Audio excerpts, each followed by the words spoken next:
I happened to pick a wood page, and he put like a tracing paper sheet over it, and with a big blue pencil started telling this room full of professional artists some things he wanted them to do. Like, and it was some good information. There's some things like Kirby was doing. If something's in the foreground, put a thicker outline around it. If it's in the background, put a thinner outline around it. It's not bad information. It's just he made the mistake of picking a wood piece to use as the example. And Wood got up and left halfway through the meeting, and Joe Simon was like, please, Woody, please, please. and he turns to the guy from Harvard, he says, he's the best artist we could possibly get. And he says, well, try to get him back. I'm like, I don't think he's coming back. But I think that was exactly the story that inspired him to write the editorial, The Big Blue Pencil. Hey, can I make a comment on Paul? Maybe you said this. I think you did too, David. That Woody was very much a part of his era. And his work defined science fiction in that particular time in a certain way. You know, there are people that stand like Chesley Bonestell, you know, was painting, you know, the universe and so forth. Emsch, Richard Powers was working then, doing a lot of covers, not comic. Actually, he did do some comic book covers. I think he did Dr. Solar for Gold Keep, Richard Powers. But the essence of Woody's science fiction vision, particularly that of his hardware, his machinery, was, I don't know, you know, miles ahead of almost everybody else. Just last week I saw this movie Destination Moon. I don't know if you remember that, you know, 1952 I think it was. And you know, that was as modern as it got in 1952, but today, I mean, it looks like a joke. Woody took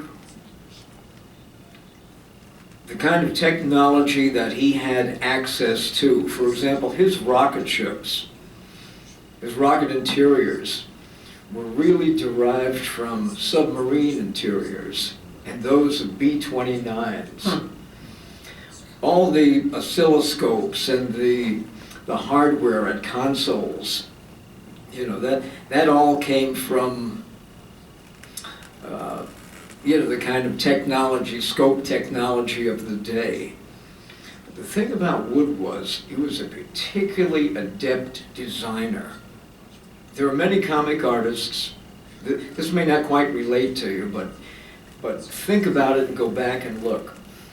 There are some artists who really are great draftsmen in terms of their figure work or in terms of depicting objects. You're talking Russ Heath versus Wally Wood, basically, in this. Russ is beautiful at drawing the world that does exist. Woody was able to reinvent the world as he saw it and looked at it. Not quite. Okay. Not quite. Well, I'm talking about the aspect of design and drawing. I think Russ is a pretty fair designer. You know, this is very thin ice. Well, one thing I see a similarity between your work and his having to do with patterns and the way you use the black space. He would break his machinery up in sections of shadow that gave you like a wallpaper kind of pattern effect. In fact, he actually created some that he could Xerox and paste in with later on. Yes. But there's this, you know, if I look at your machinery, I can see Wood's influence on it, and then you would take it in a way into a new direction and do different things with it. But it's got that similar thing having to do with the spot blacks and breaking up of textures and breaking up the patterns. And I like to point out that, you know, even the great Jack Kirby had some influence by Wood. If you look at Jack Kirby's machinery before he and Wood worked together on Sky Masters, and you look at his machinery afterwards, there's a big difference. And that difference is things he picked up from Wood having to do with the shadows, the spot blacks, and the breaking of the patterns. Well, Kirby's influences, his machinery, pre-Wood, went back to the pulps. And I'm talking about even the pulps of the 30s. So Jack's vision of technology was based on 30s, 40s pulp magazines. But Woody was slightly ahead of the curve. Now the thing about thing about Wood was, and there is no denigrating Wood in any way, Wood used the technology and other aspects of design that were there at the moment. But he didn't take it a step forward like, let's say like Richard Powers did, or subsequent designers. I mean, you cannot compare, for example, the spaceships that are common in movies and comics and books today, in illustration today, with what was going on back in 1950. I mean, that stuff looks like, Tinker Toys by comparison. And you're right, Woody did indeed kind of hang in that area. He defined that, but not much, more beyond that. However, the skill with which he put that vintage material together has yet to be surpassed. No one has done that kind of thing better. And there isn't much, now maybe you've seen it, Paul, but I haven't. Modern, that is modern and avant-garde kind of machinery in comics today. Can you name somebody who excels at it? I can't. I don't think there's anybody who's made that kind of leap that Woody did. I think when you talk about what's the part that we can only judge in the era, it's the part that was based on the technological assumptions of the era. His rocket ships suffer because they were designing things for the aerodynamics as though space had air in it. Right. And the modern rocket ship is designed by a level of scientific knowledge that the average artist has today, or that the average artist has been influenced by, that Woody didn't have available to him, of how these things might work. You might find a rocket with a tail fin with a turbine on it. Absolutely. But I think where he was even further ahead, and what you're talking about, Jim, you look at things like, one of the great iconic figures of design of our time, even though he's not a designer, is Steve Jobs, for what Apple did with computers. And you look at the approach that was taken to the iMacs and the Emacs and those first evolutionary steps that Apple did in designing what a computer could be before the screens got so thin that the computer disappeared as an object. So much of that was designed according to the kind of sensibility that Woody was drawing. Those were his machines, that kind of sleek curvature and line. Were the designers who were working for Jobs sitting there reading Woody's EC stuff?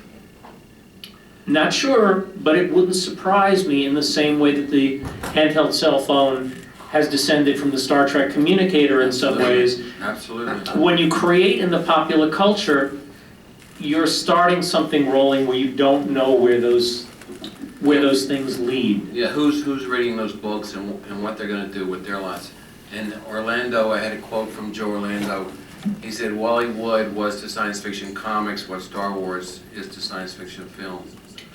But he also thought Wood influenced fashion. He would point back to drawings in the 50s with, tight blue jeans or short midriff cut shirts on women and things. He's like, this wasn't happening when he was drawing this.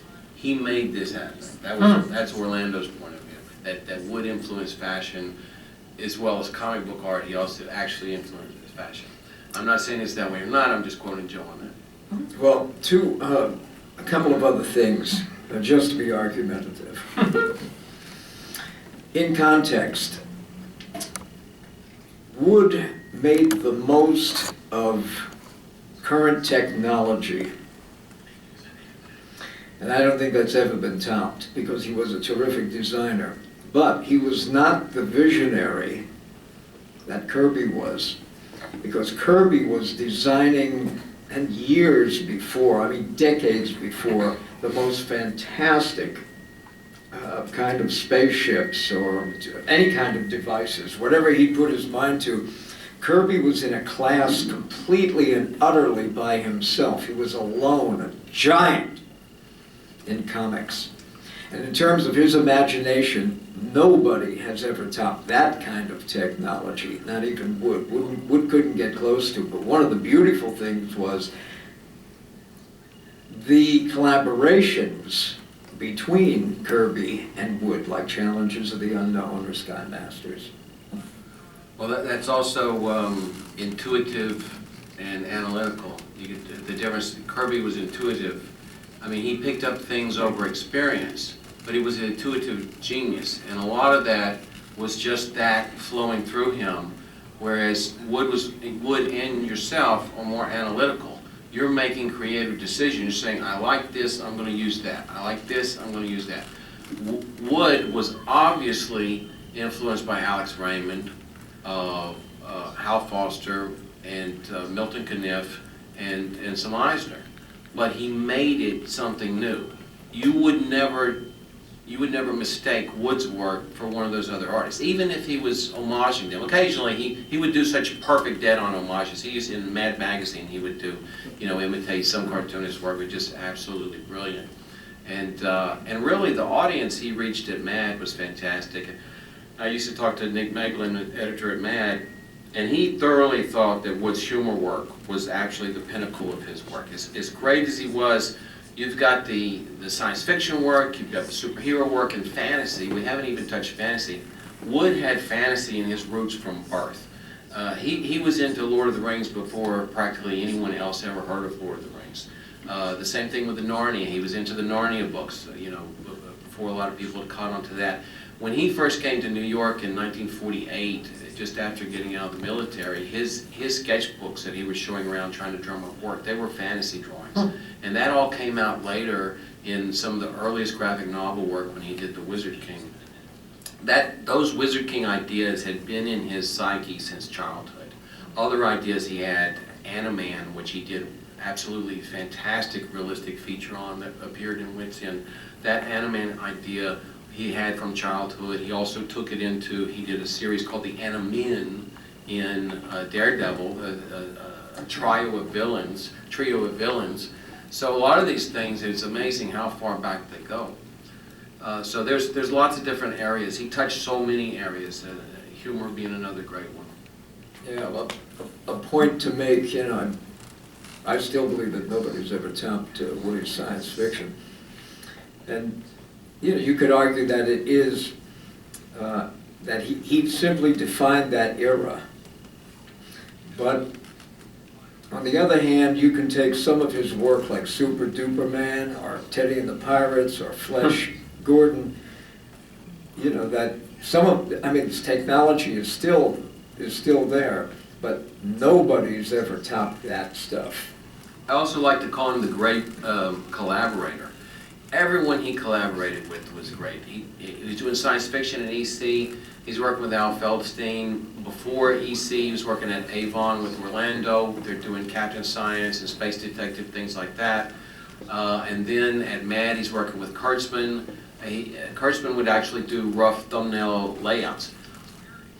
In hindsight, and a lot of these things you see differently. If you were there in the time, and if you knew Wood, or Krinkle's another good example. Krinkle had like an inferiority complex. So if you hung out with Krinkle, you could pick some of that up. You could adopt his inferiority complex and think, oh, Krinkle's not so good, because you're picking that up off of him. That's the vibe. He doesn't think highly of himself. But sometimes in hindsight, you can look back and say, oh, he influenced Williamson, he influenced Frazetta, blah, blah, all these different things. The same thing with Wood. As Jim was saying, that Wood felt in a way, ultimately, he never reached the audience with Wits End that he was after, that he felt that was a defeat. And in a lot of ways, many things he felt was a defeat. But in hindsight, the legacy that he left behind is absolutely brilliant. That would be an understatement. It would be very tough to qualify Wood's work. He may be the best at what he did ever. And I'm sure, and you probably covered this, and I don't know if you've read David's book. If you haven't, David's book on Woody, you really should get a copy of that book, because that explains a lot about Woody, his work, and his life. Woody was essentially disappointed. He knew he was just the greatest artist on the planet. And he didn't do it in a pretentious way, in an offensive way. He was very low-key. He just knew that He could do things that none of the rest of us could even approach. And he wanted to sell it. He felt, for example, that because he had this rich, vital, raw talent, that he should be in the chips. Well, why wouldn't he? Wouldn't you? I sure as hell would if I was Wally Wood. But that never happened. Woody's work was always a matter of exploitation. He was working for EC, and he wanted to do something himself, so he did Wit's End, and that didn't work. They went over to Marvel. You know, Marvel was a step down for him because he had already done, I mean, he was the superstar in the EC stable. And those were hot guys, Jack Davis, Williamson, Johnny Craig. These are brilliant, brilliant guys. But Woody was head and shoulders above all of them. He was getting about $200 a page. They were getting about $200 a page at MAD. He walked away from MAD. He started having these terrible stress-related migraines. And they didn't have the medications then they have now. They didn't have a lot of things then they didn't have now. And it's like he couldn't pinpoint what the problem was. But as soon as he left MAD, the headaches went away. But to go from MAD, yeah, so did the money. Going from $200 a page, and distribution was, you know, around $500,000, I believe. And then you go into traditional comics. There was a chapter in the book Wally's World called Bigger Than Comics. There was a period where he actually left comics, and what inspired him to come back was the invitation from Jack Kirby to collaborate with him on Sky Masters and Challengers of the Unknown. That got him back a little bit, but he was doing all magazine illustration, including Mad and science fiction magazines, things like Galaxy and paperback book covers he was doing in the late 50s. And then he comes back, he gets to Marvel, and I think he believed, I think Goodman had told Kirby that if the books did well, there was going to be some bonus money, and he was under that idea too. The bonus money never came, and then Stan was getting all the writing credit and all the writing money, and Tower said, we'll pay you to write over here, so he ran over there. But yeah, there was, you know, you get some psychology is bound to get involved when you're talking about Wood, and most artists aren't good businessmen. That's just the matter of fact. Whatever goes up in the creative area, you tend to go down in the business area. It's the rare exception, like Joe Kubert or Steranko or a few others, that, you know, have a sense of business as well as that talent. And just to add a couple things. One, for the perspective of those of you who don't know the numbers, the Daredevil page rate probably was $50 a page. That would have been the top rate. Something like that. So by comparison to the 200 for Mad, maybe 40, and that would have been a very good rate at that time. But Marvel was paying less than DC for artists at that period. It was a very stagnant rate. A stagnant period for comic book page rates for the artists. So you're talking about a massive income drop per page in doing it. And another distinction, you were talking, I think, very accurately about the differences between Kirby and Wood and Jack's unmatched imagination that may never have been a human being since Da Vinci with that kind of fertile imagination. Maybe Mobius, in some regards. All credit to Mobius. I think Jack can take him. They can go fight it out. They're both up there. But the other distinction was the sheer speed. I mean, Jack as a star artist was able to make a very nice middle-class income for his family by working harder than any sane human being should. But he produced a prodigious amount of work doing that. Woody worked long hours, he worked hard, but he was more successful through much of his career with his pen and brush than he was with his pencil, economically, not necessarily creatively.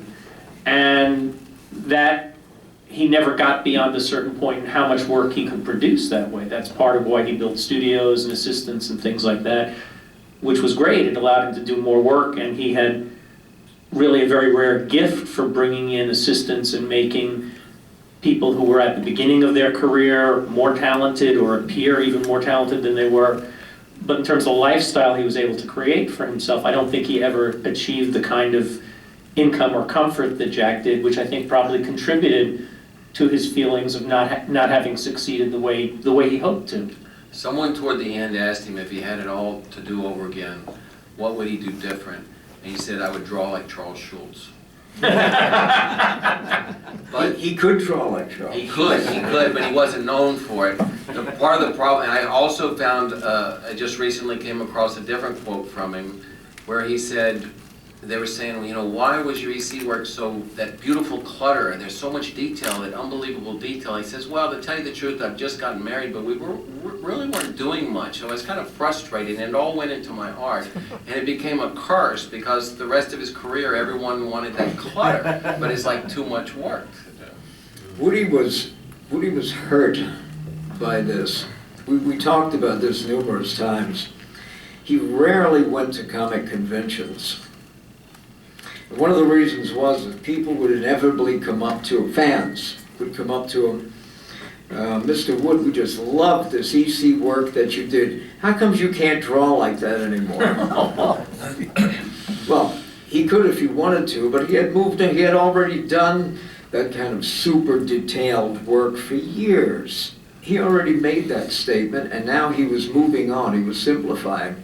I remember one time Alex Toth said to me that the first half of his career was defined by the idea of how much he could put into a panel. And the second half of his career about how little he could put into a panel, still make it work. And I think that Woody really realized the same thing, because in a certain way, The Wizard King, which is his magnum opus, in a certain way, was defined by simplicity. Everything in it, every little, whatever line and value in it, you know, had a, you know, was there for a certain reason, but there wasn't anything in it that was overdone at all. It was vastly different from the Wood of the EC era. So Woody essentially, you know, went through the same kind of visual, graphic, artistic progress that many artists have done, including Alex Toth, and maybe Kirby along the way from time to time too. I used to talk to Alex. We used to have marathon phone conversations. One day it was 6 hours, and I'm looking at the watch. I'm like, what else can I talk to this guy about? We already did the biplanes. What are we going to talk? We already did his being a busboy at the Society of Illustrators in the late 30s. What else can we talk about? But when we would talk about Wood, he would say, well, yeah, I am a fan of Wood's, but I don't like that early busy stuff. I like his little elf Wizard King stuff. That's really beautiful things. You know, talking about 6-hour conversations, I used to have some pretty long ones with Woody on the phone myself, but the thing was, Woody had a lot of medications, and he also drank heavily toward the end of his career. I remember this one particular night we were talking, and maybe the conversation went on for, I don't know, an hour and a half or something like that, and then it just kind of ended in mid-sentence. And I'm like, Wally? Wally, are you there? Earth to Wally, come in, Wally Wood. And what happened was, he obviously went to sleep. I mean, whether he was sleeping off, whatever it was. And the reason I remember this... Who's got the feedback? Is that you? The reason I remember this is because it knocked my phone out for a day and a half. Woody left his phone off. I don't know if he was sleeping it off during that time or whatever. My connection there, like my phone bill was something like $800 in those days. Whatever, but yeah, you know, it was very much like that. You know, I got to tell you one. I don't have an ending to this. It was just a very, very special thing. I guess this was during or after my Marvel tour. I got a 9 by 12 envelope in the mail. And I recognized the writing on it.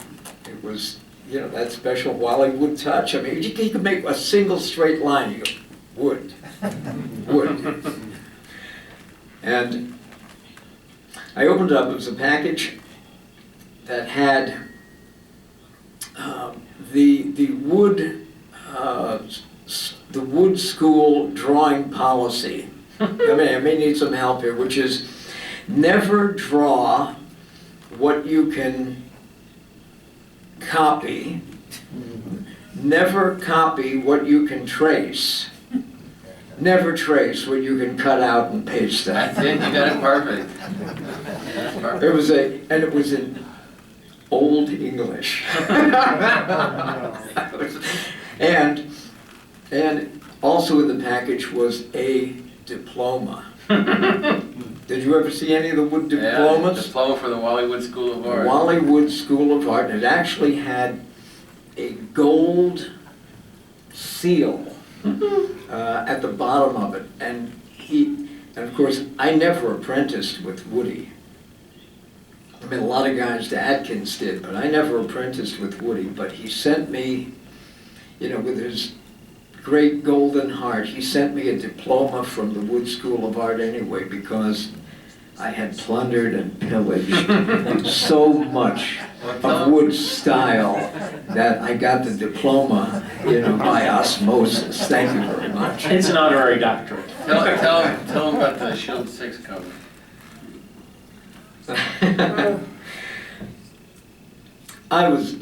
You can see this, to this very day, you know, I'm still in love with Wood and his work. I think without Wood, there may have been no Steranko. You know that? Did I ever say that to you before? I believe that could be true. And I remember I called Woody up in the middle of my, maybe it was closer to the tail of my Shield run. And I said, we have to coalesce comic history. This must be done. There's no other way out. And what he's saying, like, what the hell could that possibly mean? I said, well, what I'm trying to tell you is that we need to collaborate. And Woody said, collaborate? How's that? And I said, well, I'm working for Marvel. I said, can I pencil a Wally Wood cover and you ink it? I'll pencil it just for you. It will be my tribute to Wood, and you ink it. No.